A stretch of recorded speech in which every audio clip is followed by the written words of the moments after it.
guys, I'm Katie, or KB Does Piano, and today we're going to be starting on page 34 and ending on page 41. So on 34 and 35, you've got a new song. There's nothing crazy new in it. It's in the key of G that we've been playing in lately. And then there's one kind of a new topic called a musical form. So a musical form is just a way of organizing music. Kind of think of it like paragraphs in an essay. Basically, we're going to be introducing A-B form. So A-B form is basically what it sounds like. You've got an A form, you got a B form. What you're going to do is you're going to play A form, then you'll most likely repeat it, and then you're going to play B form, and then you'll repeat it, and that's the end of the song. So it's really simple. It's just basically a section A followed by a section B, and then they're both repeated one at a time. So page 34 and 35 is all about that.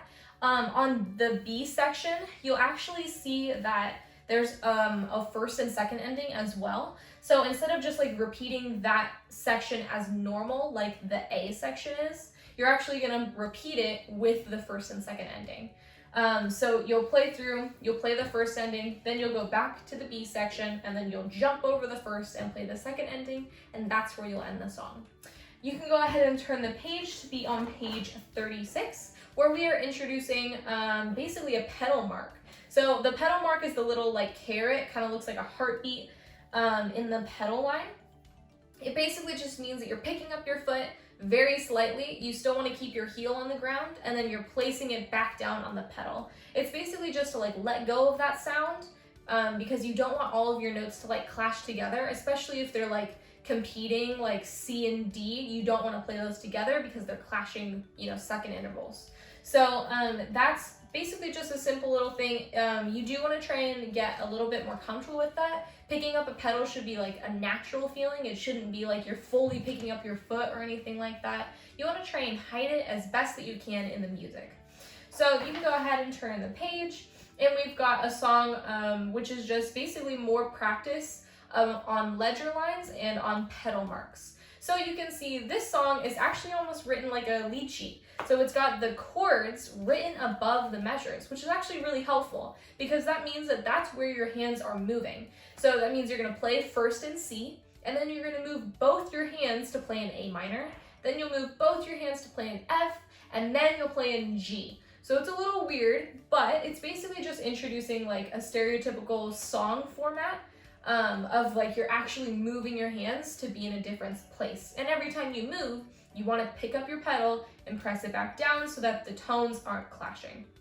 So you can go ahead and turn the page one more time, and we are going to end on Riding the Wind, which is a really interesting song because it's actually a very weird written song. So you can see that it starts with your left hand written in bass clef, but then it changes and writes your left hand in treble clef. That means that your bass clef hand is starting down here low in the piano, and then it's actually jumping up to be in treble clef with your right hand. So it's going to be flip-flopping quite a couple times, so make sure you check out how that's supposed to be played. Also, there is one more thing about this song that's a little weird. It's called an ABA form, which is basically just where you play the A section, then you play a B section, and then you jump back and you play the A section again to kind of end the song. So it's kind of like a little sandwich of A, B, A. So you don't need to technically memorize that or anything. It's just something that you want to recognize because a lot of songs are composed in this way of how they'll return to a section of the song that's already been played before. So that basically sums up pages 34 through 41. Basically all we learned was just two different musical forms, which is the A-B sections and then the A-B-A sections.